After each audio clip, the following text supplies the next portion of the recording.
Welcome to HR solutions friends. आज हम इस वीडियो में बात करेंगे कि अगर आपकी कोई गाड़ी चोरी हो जाती है तो आप उसके लिए कैसे क्लेम करेंगे, क्या क्लेम का प्रोसेस रहता है और कैसे आपको अपनी गाड़ी चोरी होने पे अपनी इंश्योरेंस कंपनी से आपको पैसे लेने हैं। तो सबसे पहले तो जो पूरा प्रोसेस है ये दो पार्ट में हम इसे डिवाइड कर लेते हैं। एक हो गया प्री रिक्विजिट और दूसरा हो गया पोस्ट रिक्वायरमेंट। प्री रिक्विजिट में आ गया जो आपको गाड़ी चोरी होने से पहले काम करे होने चाहिए ताकि आप क्लेम ले पाएँ। अगर आपने ये चीज़ें नहीं कर रखी तो क्लेम आपका वैसे ही रिजेक्टेड है, क्लेम नहीं मिलेगा आपको। और दूसरा है पोस्ट रिक्वायरमेंट, जो गाड़ी चोरी होने के बाद आपको प्रोसेस करने हैं ताकि आपको क्लेम मिल जाए। सही टाइम पे सही प्रोसेस में क्या चीज़ें करनी है वो बताएंगे इसमें हम आपको। तो पहला है प्री रिक्विजिट में कि आपकी इंश्योरेंस पॉलिसी होनी चाहिए।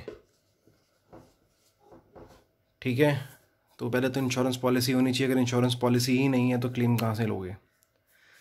उसके बाद ये इंश्योरेंस पॉलिसी, अगर आपकी गाड़ी को 1 साल हुआ है तो एक पॉलिसी से काम चल जाएगा।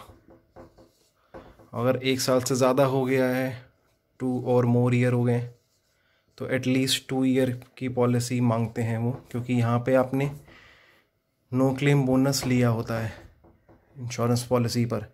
वो चेक होता है आपकी प्रीवियस पॉलिसी से, तो इसलिए यहाँ पे वो आपको 2 इयर्स की पॉलिसी मांगते हैं लास्ट।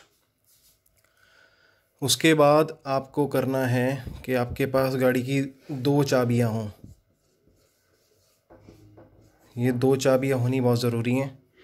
अगर 2 चाबियाँ नहीं हैं तो आपका क्लेम रिजेक्ट हो सकता है कि आपने एक चाबी पहले खो दी थी जो कि किसी चोर को मिल गई होगी और उसने उससे चोरी कर ली होगी। तो यहाँ पे आपकी तरफ से गैर जिम्मेदारी है, इर्रेस्पॉन्सिबिलिटी है जिससे गाड़ी चोरी हुई। तो इसलिए 2 चाबियाँ होनी ज़रूरी हैं। उसके बाद अगर यहाँ पर आपकी 2 चाबियाँ नहीं हैं, आपकी एक चाबी खो गई थी तो आप दूसरी चाबी से काम चला रहे हैं, तो लॉक चेंज कराओ और 2 चाबी मेंटेन करो हमेशा, वरना चाबी का खर्चा बहुत महंगा पड़ जाएगा। तीसरा है कि आपने गाड़ी जो सर्विस कराते हो उसका रिकॉर्ड मेंटेन करो। इसलिए गाड़ी की सर्विस अगर बाहर से कराते हो तो हर 2-3 सर्विस के बाद एक सर्विस करा लो ऑथराइज सेंटर से, ताकि गाड़ी का सर्विस रिकॉर्ड मेंटेन हो जाए।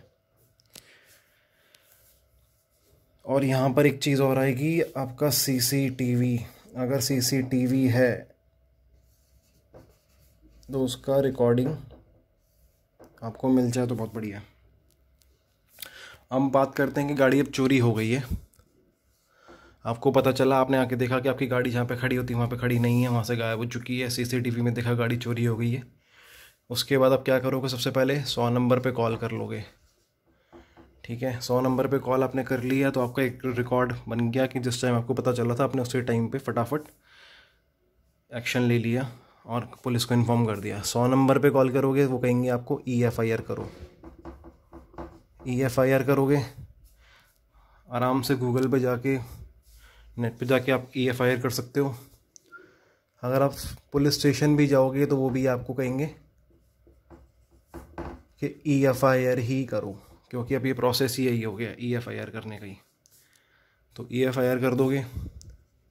उसके बाद अपनी इंश्योरेंस कंपनी को कॉल करोगे, उनको इंटीमेट करोगे कि गाड़ी चोरी हो गई है, गाड़ी का नंबर और चेसिस नंबर और इसमें आपका कहते हैं RC, इंश्योरेंस की डिटेल, ये सब मेंशन करोगे अपनी मेल पे। ठीक है, उसके बाद फिर तीसरा काम क्या करोगे, अब यहाँ पे आपको जो आपने EFIR करी थी तो EFIR से आपको यहाँ पे पुलिस स्टेशन में एक ASI या कोई भी इंस्पेक्टर आपको असाइन कर दिया जाएगा, वो आपको बुलाएगा पुलिस स्टेशन में। यहाँ पुलिस स्टेशन जाके फिर आपको रिटर्न में देनी पड़ेगी अपनी सारी कहानी कि कैसे कैसे चोरी हुई, किस टाइम पे हुई, आपने कब देखा, फिर आपने क्या किया। उसके बाद फिर आपके ये आगे इस पे प्रोसेस होगा, सर्च करने की कोशिश करेगी पुलिस। फिर उसके बाद यहाँ पर आपको इंश्योरेंस कंपनी को आपने इन्फॉर्म किया था, तो इंश्योरेंस कंपनी आपको यहाँ पे एक इन्वेस्टिगेटर असाइन करेगी। इन्वेस्टिगेटर आएगा आपके घर पे, आपसे पूछेगा वही कहानी सारी, आपसे फिर डॉक्यूमेंट्स लेगा, आपसे 2 चाबी लेगा, इंश्योरेंस लेगा, 2 विटनेस बुलाने के लिए कहेगा आसपास के। अगर गाड़ी कहीं पे चोरी हुई है, आपके घर पे चोरी नहीं हुई है, कहीं बाहर चोरी हुई है, तो 2 विटनेस से आप ये लिखवाएगा कि आपके पास वो गाड़ी थी, लास्ट उन्होंने कब देखी थी, इस टाइप की इन्फॉर्मेशन ले सकता है विटनेस से।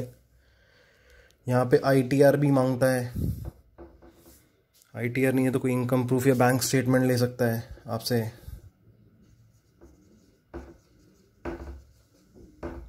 और क्या ले लेगा आपसे, यहाँ पे RC नहीं लेगा अभी, बैंक स्टेटमेंट ले लेगा।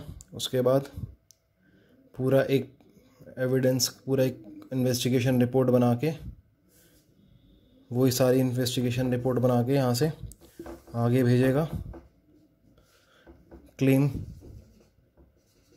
सेटलमेंट ऑफिसर को। ये जो क्लेम सेटलमेंट ऑफिसर है ये वहाँ पे बैठता है इंश्योरेंस कंपनी में। ये फिर आपको कांटेक्ट करेगा थ्रू कॉल या ईमेल, पहले कॉल पे कर लेगा, फिर ईमेल भी करेगा। फिर इन्वेस्टिगेशन क्लेम सेटलमेंट ऑफिसर जो है आपको कांटेक्ट करेगा, फिर सारा प्रोसेस जो है वही आपसे करवाएगा।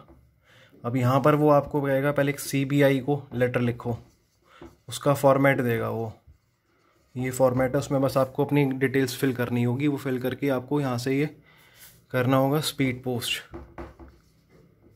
CBI को।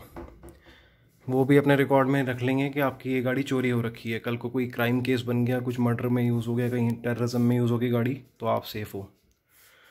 उसके बाद फिर ये आपसे कहेगा कि अपनी RC RTO जाके अनरजिस्टर्ड करा दो, कि आपने यहाँ पे इन्फॉर्म कर दिया RTO में भी कि गाड़ी चोरी हो गई है। उसके बाद ये कुछ फॉर्मेट्स और होते हैं जहाँ पे व्हीकल ट्रांसफ़र हो जाएगा टू इंश्योरेंस कंपनी। कल को अगर मिल गया तो व्हीकल, तो वो इंश्योरेंस कंपनी का हो जाएगा, क्योंकि उन्होंने आपको क्लेम दे दिया। क्लेम मतलब देंगे अभी। फिर ये सारी फॉर्मेलिटीज़ करके आपको पेपर वगैरह फिल करके सारी RC की भी एक्नॉलेजमेंट और ये व्हीकल ट्रांसफ़र इंश्योरेंस के पेपर सारे आपको दोबारा मेल करने हैं क्लेम सेटलमेंट ऑफिसर को, मेल या कोरियर। और यहाँ पर आपको पुलिस से भी डिक्लेरेशन मिलनी चाहिए कि गाड़ी नहीं मिली।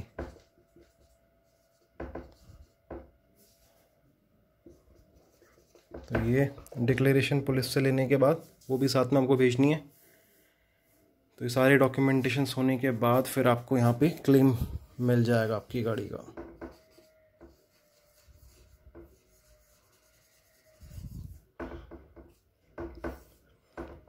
यहाँ पे आपको क्लेम मिल जाएगा, यहाँ पे क्लेम सेटल हो जाएगा आपका फाइनली। और आपको ये वैल्यू कौन सी मिलेगी, आपको मिलेगी IDV value, insurance declared value मिलेगी आपको, जो आपकी पॉलिसी में मेंशन होती है। तो ये पूरा प्रोसेस है। इसमें सबसे ज़्यादा ज़रूरी है कि आप गाड़ी का इंश्योरेंस कॉम्प्रिहेंसिव लेके चलें। कॉम्प्रिहेंसिव में IDV वैल्यू मेंशन होती है। और दूसरा, कॉन्टीन्यूस रखें उसको। और की हमेशा 2 रखें। सर्विस का रिकॉर्ड भी बनवाएं थोड़े टाइम बाद। और जैसे ही चोरी हो गाड़ी, तो इमरजेंसी में इन्फॉर्म करें पुलिस को और इंश्योरेंस कंपनी को। तो ये पूरा प्रोसेस है। अगर आपको ये समझ में अच्छा लगा तो इसे शेयर करें अपने फ्रेंड्स के साथ में, ताकि वो अगर पॉलिसी ले रहे हैं तो वो कॉम्प्रिहेंसिव पॉलिसी लें, और दूसरा ये सारी रिक्वायरमेंट्स को पहले से प्रिपेयर करके चलें और चोरी होने पर ये पूरा प्रोसेस टाइमली कर लें। So thanks for watching this video.